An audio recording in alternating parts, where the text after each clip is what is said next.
अस्सलाम वालेकुम dear student, ये केमिस्ट्री का एक बहुत ही इंपॉर्टेंट गैस पेपर है। तो अगर आप केमिस्ट्री के पेपर की तैयारी कर रहे हैं या आपने कर ली है तो आप इस पेपर को भी लाजमी सॉल्व करें। इससे आपको आइडिया हो जाएगा कि पेपर किस तरह का आ रहा है और इसमें से बहुत सी चीज़ें आपको पेपर में आ सकती हैं। तो चले स्टार्ट करते हैं। सबसे पहले इसका हिस्सा अव्वल है जिसमें MCQs हैं। तो पहला MCQs है a compound that shows formula unit. तो इसका जो सही आंसर है वो सी है, NaCl। जितने भी आयनिक कंपाउंड होते हैं उनके जो फार्मूलाज होते हैं उनको हम फार्मूला यूनिट कहते हैं। इसके अलावा जो बाकी हैं वो सारे मॉलिक्यूलर फार्मूलाज हैं। उसके बाद दूसरा MCQs है which of this led to the discovery of proton. तो वो कैनाल रेस है, कैनाल रेस के ज़रिए जो है ना प्रोटॉन की डिस्कवरी हुई थी। तो क्वेश्चन नंबर 3 है which element is not included in the normal period. तो इनमें से हीलियम जो है वो नॉर्मल पीरियड में शामिल नहीं है। बाकी तीनों एलिमेंट नॉर्मल पीरियड में। आपको पता है जो पहला पीरियड है उसमें सिर्फ हाइड्रोजन और हीलियम होती है और ये शॉर्ट पीरियड इसको कहते हैं। तो हीलियम इसका सही आंसर है। देन हमारा MCQ नंबर 4 है ट्रांजिशन एलिमेंट्स आर। तो जो ट्रांजिशन एलिमेंट्स होती हैं वो सारी की सारी मेटल्स होती हैं। इसका आंसर ऑल मेटल्स, ये वाला इसका आंसर ठीक है क्योंकि ये हैवी मेटल्स हैं। उसके बाद क्वेश्चन नंबर 5 है इनमें से किस मॉलिक्यूल को इलेक्ट्रॉन की कमी का सामना होता है, which is electron deficient molecule. तो इसका सही आंसर BF3 है क्योंकि बोरॉन के वैलेंस शेल में 3 इलेक्ट्रॉन होते हैं। वो 3 फ्लोरीन को अपने साथ लगाता है और इस तरह उसके 6 पूरे हो जाते हैं और अभी भी इसमें ऑक्टेट मुकम्मल करने के लिए अभी भी इसमें 2 इलेक्ट्रॉन की कमी होती है। नंबर 7 है which one is solid solution of brass. तो पीतल जो है ब्रास वो किसका सोल्यूशन होता है, वो जिंक और कॉपर का सोल्यूशन होता है। तो ऑप्शन ए ठीक है। उसके बाद नंबर 8 है which one of the following is dissolve in water. तो आपको पता है वाटर जो है वो पोलर मॉलिक्यूल है। पोलर चीज़ें पोलर कंपाउंड पोलर चीज़ों को अपने अंदर हल करते हैं। तो अल्कोहल भी एक पोलर कंपाउंड है तो ये अल्कोहल को अपने अंदर हल कर सकता है। बाकी इसमें जो है वो नॉन पोलर कंपाउंड है तो इसलिए वो पानी में हल नहीं होते। उसके बाद नंबर 9 है the oxidising agent in the redox reaction between zinc and HCl is hydrogen ion. इसमें जो हाइड्रोजन आइन है वो एज ए ऑक्सीडाइजिंग एजेंट काम करता है क्योंकि इसमें गेन ऑफ इलेक्ट्रॉन होता है। तो जिसमें गेन ऑफ इलेक्ट्रॉन हो रिएक्शन के दूसरी तरफ उसमें उसको हम ऑक्सीडाइजिंग एजेंट कहते हैं।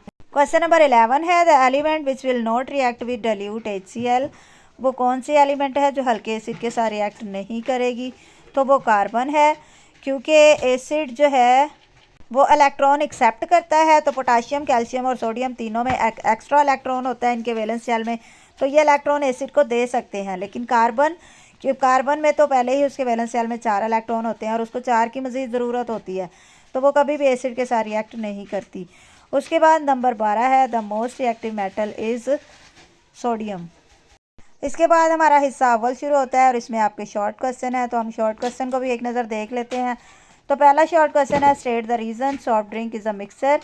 तो आपने इसको बयान करना है कि सॉफ्ट ड्रिंक जो है उसको मिक्सर क्यों कहा जाता है। तो सॉफ्ट ड्रिंक जो होता है उसमें वाटर के अंदर शुगर डिज़ोल्व की होती है और बाद में उसमें प्रेशर के ज़रिए उसमें कार्बन डाइऑक्साइड ऐड कर दी जाती है।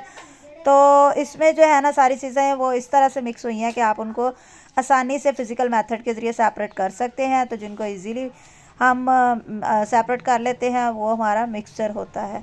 और इनके मेल्टिंग और बॉइलिंग पॉइंट भी शार्प नहीं होते और किसी स्पेसिफिक रेशियो में भी मिक्स नहीं किए होते।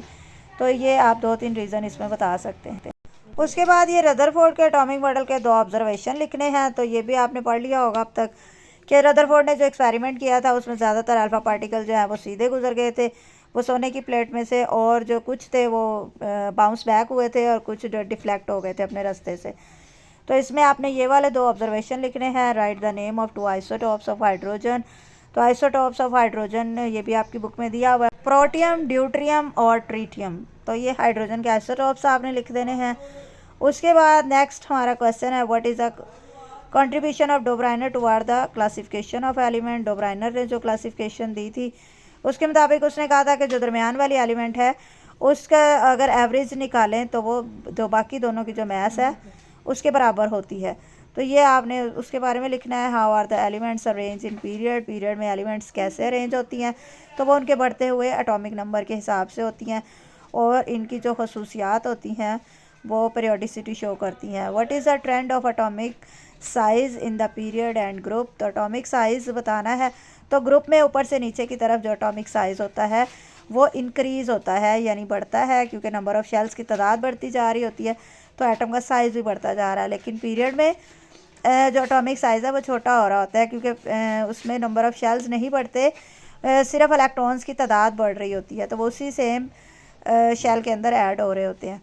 उसके बाद नेक्स्ट हमारा क्वेश्चन है define ionisation energy and its unit. तो आयोनाइजेशन एनर्जी को एक्सप्लेन करना है और इसका यूनिट बताना है, किलो जाउल पर मोल इसका यूनिट होता है। आयोनाइजेशन एनर्जी किसी भी एटम के वैलेंस शेल में से इलेक्ट्रॉन को रिमूव करने के लिए हमें जो एनर्जी चाहिए होती है। उसके बाद हमारा अगला हिस्सा शुरू हो गया और इसका पहला क्वेश्चन है what are the intermolecular forces. तो इंटरमॉलिक्यूलर फोर्सेस वो होती हैं जो मॉलिक्यूल्स के दरमियान कशिश की कुव्वत होती है, जो वो फोर्सेस होती हैं उनको हम इंटरमॉलिक्यूलर फोर्सेस, इनको वैन डर वाल फोर्सेस भी कहा जाता है। और इसके जो है ना, इसकी टाइप्स में डायपोल डायपोल इंटरैक्शन है, और अगर ये फोर्सेस हाइड्रोजन के मॉलिक्यूल्स के दरमियान हो तो इसको हाइड्रोजन बॉन्डिंग कहते हैं। पेपर में वैन डर वाल फोर्सेस पूछा हो तब भी आपने उसमें यही इंटरमॉलिक्यूलर फोर्सेस के बारे में ही बताना है। उसके बाद नेक्स्ट है हमारा point out the type of covalent bond in the following molecule. तो ये दोनों मॉलिक्यूल्स में बताना है कि कौन सा कोवलेंट बॉन्ड है। तो ये CH4 है, मीथेन, इसमें कार्बन की वैलेंसी 4 है, ये 4 बॉन्ड बनाएगी तो कार्बन के साथ 4 हाइड्रोजन लगे होंगे और ये सिंगल इसमें कोवलेंट बॉन्ड पाया जाता है। दूसरा इसमें इथेन है और इसमें 2 कार्बन है और दोनों कार्बन के साथ 2-2 हाइड्रोजन लगे हैं और कार्बन कार्बन के दरमियान डबल बॉन्ड होता है, इसलिए इसको डबल कोवलेंट बॉन्ड इसमें पाया जाता है। नेक्स्ट हमारा क्वेश्चन है what is meant by transition temperature, give an example.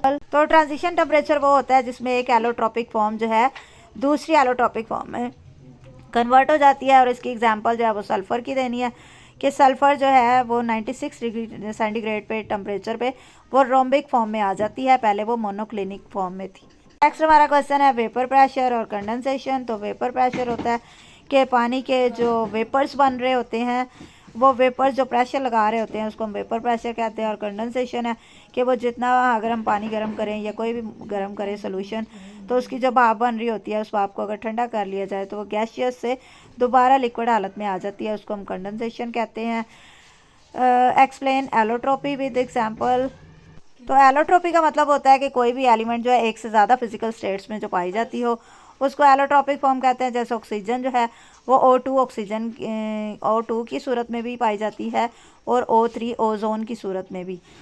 उसके बाद है डिफाइन सल्यूट एंड सॉल्वेंट। तो ये तो आपको पता ही होगा कि कोई भी चीज़ जिसमें दूसरी चीज़ को हम हल करते हैं तो वो चीज़ जो कम मिकदार में होती है उसको हम सल्यूट कहते हैं, और वो चीज़ जो दूसरी चीज़ों को अपने अंदर हल कर लेती है वो ज़्यादा मिकदार में होती है उसको सॉल्वेंट कहते हैं, जैसे कि पानी है।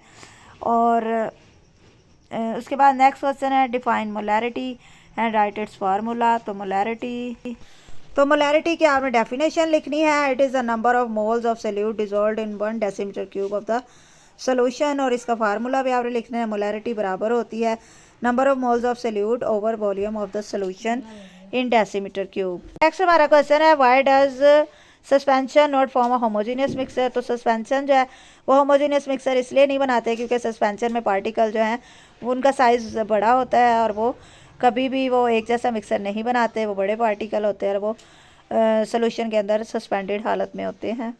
उसके बाद हमारा अगला सेक्शन है और इसमें पहला शॉर्ट क्वेश्चन है डिफाइन इलेक्ट्रोकेमिकल सेल। तो इलेक्ट्रोकेमिकल सेल जो है ये एक ऐसा सिस्टम होता है in which 2 electrodes are dip in the solution of an electrolyte and are connected to a battery.